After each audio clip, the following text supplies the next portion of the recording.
Good afternoon, ladies and gentlemen. Shalom. I'm David Menzar, Israeli government spokesman for the National Public Diplomacy Directorate here in the office of the Prime Minister. This Monday, the 23rd of December, day 444 of the October 7th war. This could be the last briefing before Christmas, so allow me to wish you a very Merry Christmas to your families and a Happy New Year and a very Happy Hanukkah as well. To you and your families. A very quick update from me and then to your questions. First, on the Houthis, following the missile fired at Israel in the wee small hours of Saturday morning, which hit a playground in Tel Aviv, the Prime Minister reiterated that in the same way as Israel has acted forcefully against Iran's terror proxies in its axis of evil, so too Israel will act forcefully and with determination, no matter how long it takes, against the Houthis. Israel is not alone in this stand against terror. The US and other countries see the Houthis as a threat to international maritime navigation, but also to the international order as well. Next, an operational update in Gaza. In the last 2 days, the IDF has conducted intelligence-based strikes on Hamas in Gaza. Yesterday evening, a Hamas terrorist who was operating in the humanitarian area in Khan Yunis was targeted. In Beit Lahia and Beit Hanun, troops eliminated terrorists and their infrastructure above and below ground. As always, prior to these strikes, many steps are taken to mitigate harm to civilians. We scan the areas, we use precise munitions, aerial surveillance, and on-the-ground intelligence as well. Again and again, Hamas terrorists systematically abuse civilian infrastructure and Gazans in violation of international law. The Hamas death cult wants to sacrifice Gazans on the altar of public opinion. The IDF targets this war against Hamas in defense of both Gazans and the citizens of Israel. And next, the latest figures from COGAT and their work getting aid into Gaza. In the last week alone, 1,025 humanitarian aid trucks carrying food, water, medical supplies and shelter were brought into Gaza. In the same period, 1,076 trucks were distributed within Gaza to warehouses and humanitarian shelters in coordination with aid organizations and the international community. All the aid underwent security inspection. Look, we won't stop despite Hamas trying to steal the aid, to orchestrate hunger. The IDF, through COGAT, gets the aid into Gaza for aid organizations and the international community. On Friday, 5,000 litres of fuel went in. 100 patients and their caregivers from the Kamal Adwan and Al-Auda hospitals were transferred to other active hospitals in Gaza by ambulances, together with the World Health Organization. So that's the end of our briefing here today. We'll now take your questions. Please put your questions in the chat, and we'll take each one of them one by one.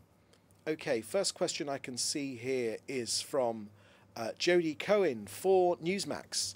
On behalf of Israel, do you have any message for Newsmax viewers this Christmas and Hanukkah? Thank you very much for that question, Jody, for Newsmax. Well, actually, the Prime Minister will release a special Christmas message tonight, but allow me to say to our Christian and Jewish friends around the world, Merry Christmas, Happy Hanukkah. When it comes to Christmas, it's supposed to be a time for goodwill to all men and peace on earth. As we come to the end of 2024, it's certainly a chance for us to look back. Yes, we have lost 818 of our precious sons and daughters, our soldiers, the finest amongst us, too many of our people killed by terrorism. But also, just look at what Israel has achieved, the collapse of Iran's proxies around the world, with thanks to the Biden administration for their support, but also the Trump administration pledging to take forward the Abraham Accords to new countries to spread peace, but also how resilient Israel has been. A year ago, Israel was on the back foot. We were attacked on October the 7th by barbarism. It was certainly an attack on Judeo-Christian values, values which I know viewers of Newsmax take very seriously. We were attacked on 7 fronts, from Hamas, from Syria, from Lebanon, from Yemen, from the Iraqi Shias, from Judea and Samaria, from Iran directly. In 12 months, all of these fronts have been pushed right back. Thank God, because of the strength and the belief and the dedication of our people, thanks to the prayers of people that watch Newsmax and people of goodwill around the world, Israel is poised to achieve the greatest victory in our history. Hamas taken apart, Hezbollah again taken apart, the Assad regime collapsed, and with the Houthis too focused, too blinded by their own jihadism to read the signs. So it has been an incredible 12 months for Israel. Thank God Israel has defied the critics and come out on top. Yes, at a heavy price, a heavy, heavy price, but with the prospect of a more peaceful future for all the people of the region. And finally, let me say to everyone watching, of course, we say this again, peace, shalom, is ultimately what we yearn for. So happy Christmas, happy Hanukkah, a peaceful new year from the State of Israel, and as we say here, of course, shalom.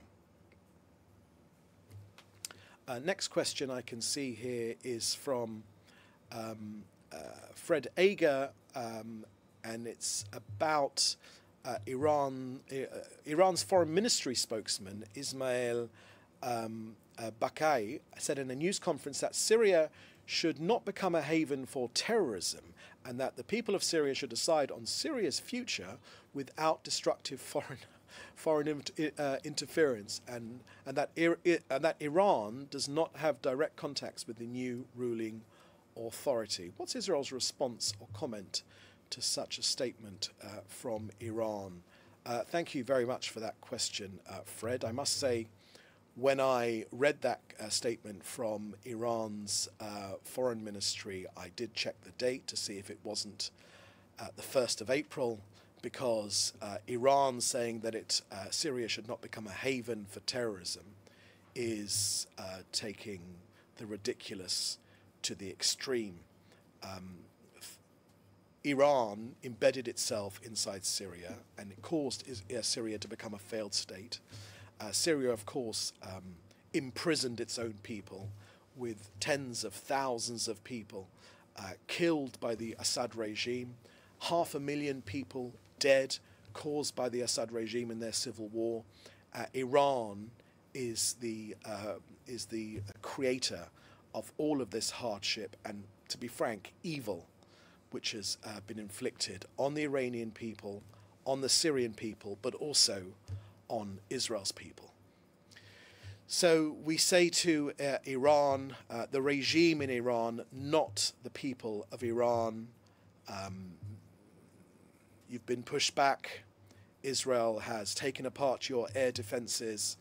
Israel has exposed your hatred towards our people.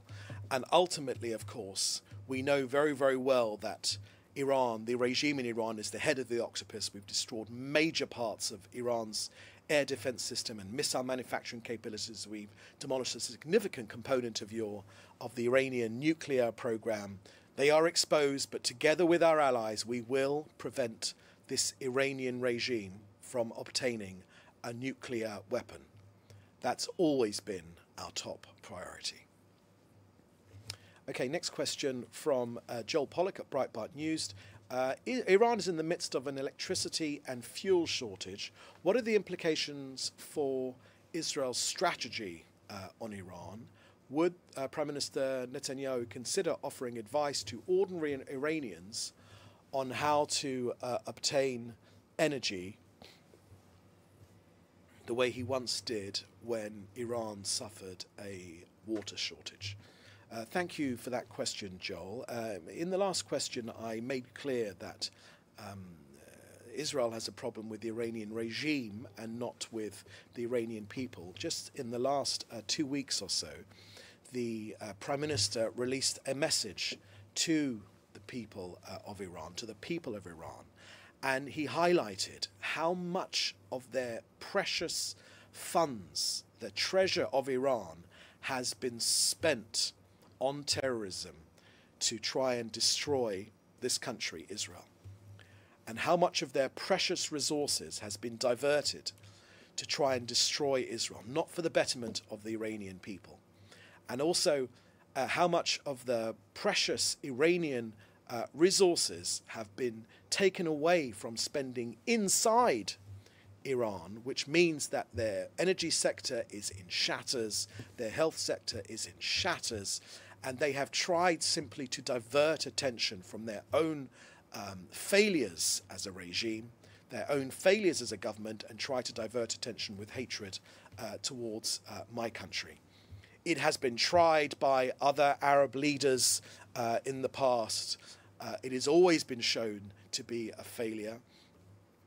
The people of Iran know what the Iranian regime is up to, and the Prime Minister, in that message just a couple of weeks ago, made extremely clear that Israel, the people of Israel, are with the people of Iran as it stands up to this brutal, brutal regime.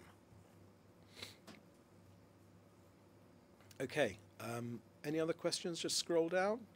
That was the last. Okay. Another question from Fred Ager. Lebanon's Prime Minister Najib Mikati said during his first visit to the southern front lines in Marajun, the most important is the enemy's withdrawal from all the lands it encroached on during its recent aggression. Then Lebanon's army can carry out its task in full. What is Israel's response to Lebanon Prime Minister accusing Israel of attacking Lebanon's state and violating its territorial integrity? Thank you for that question, Fred. Look, we currently have a ceasefire with Lebanon and Hezbollah. The length of this ceasefire depends on what happens in Lebanon. So my message from the Prime Minister's office is that we will adhere to the agreement, but we will also enforce it. We will respond forcefully, as the Prime Minister has said, to any violation. And the US understands this very, very well. We will maintain the full freedom of military action. So if Hezbollah does indeed violate the agreement and tries to rearm itself, we will attack. If it tries to rebuild the terrorist infrastructure near the border, we will attack. If it launches a rocket, if it digs a tunnel, if it brings in a truck carrying rockets, Israel will defend itself. We will respond forcefully to any violation. We are committed to this agreement. We are committed to this agreement to get our own people back into their homes in sovereign Israeli territory, but also to allow the Lebanese people to free themselves from Hezbollah that has turned Lebanon, together with Iran again, into a failed state. So our message is this ceasefire will continue for as long as it is adhered to. We say this very, very clearly, that quiet will be met by quiet and fire will be met by fire. Okay, I think that is the last question here today. Right, that's the last question. Okay, so there'll be there shouldn't be a briefing tomorrow or on Christmas Day, the 25th, and we'll take it from there as to when the next briefing will be. So thank you for joining us. In the meantime, you can contact us in the usual way. Please do stay safe. Happy Christmas, Happy New Year, and of course a very happy Hanukkah to all our viewers. Thank you. Bye-bye.